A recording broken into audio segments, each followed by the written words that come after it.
Well, first, have our questions come from Senator Moreno. Will take my spot, and I'll take his later on. All right, perfect. Well, thank you, Chairman, for doing this, for having this very important session. It's something that's long overdue. So start with you, Dr. McGinn. You talked about CFIUS, near and dear to my heart. As you know, CFIUS plays a critical role in reviewing inbound foreign investments, as you described. President Trump recognized a glaring loophole in the law, which currently does not cover greenfield investments, but rather only allows CFIUS to review investments of acquisitions of existing U.S. companies. I introduced a bipartisan bill called the PROTECT Act with my colleagues Alyssa Slotkin and Senator Tim Sheehy, which would close this loophole and ensure that all greenfield and brownfield transactions from foreign countries of concern are reviewable by CFIUS. Do you believe that this would be helpful to better protect our national security from potentially harmful or threatening investments by foreign countries? Thank you for the question, Senator Moreno. As you know, CFIUS is an incredibly powerful tool for our government to protect national security interests. And greenfield investments have long been kind of not part of CFIUS because CFIUS looks at individual business transactions. So, but it is totally the prerogative of the Senate to consider adding that as a potential thing that should be covered under CFIUS. And I look forward for the conversations that you're going to have in the deliberations on that, and in working with the agencies to see the practical kind of ramifications of that and how that would be doable. Yeah, we'd love to have you take a look at the bill if you haven't already done it, and we'd love to get that across the finish line.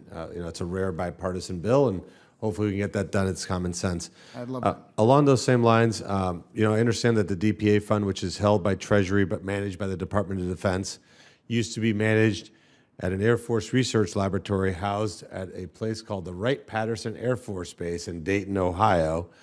But over the last 2 years, the Pentagon moved the management of the DPA fund out of Ohio and centralized it in a new management structure called the Defense Priorities and Allocation System.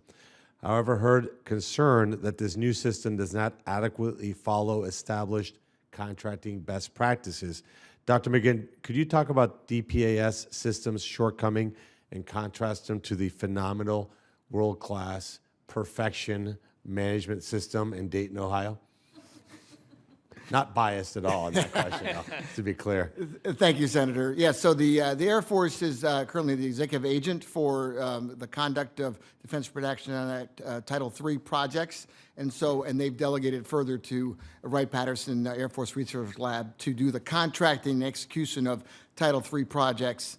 And so that is, but that is still the case that they're doing that.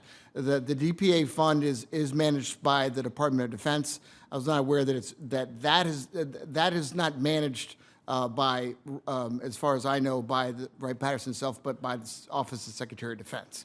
So there hasn't been a movement of that degree. But the work I've worked with the personnel at Wright-Patterson when I was in government, and they are phenomenal, and they continue to do phenomenal work. Yeah, they moved the functions out, which in reality is we should moving functions in to centralize that. It makes sense to have all of that together. It makes, as you know, a lot of efficiencies. And I don't want to keep picking on you for questions, but we'll keep it going here.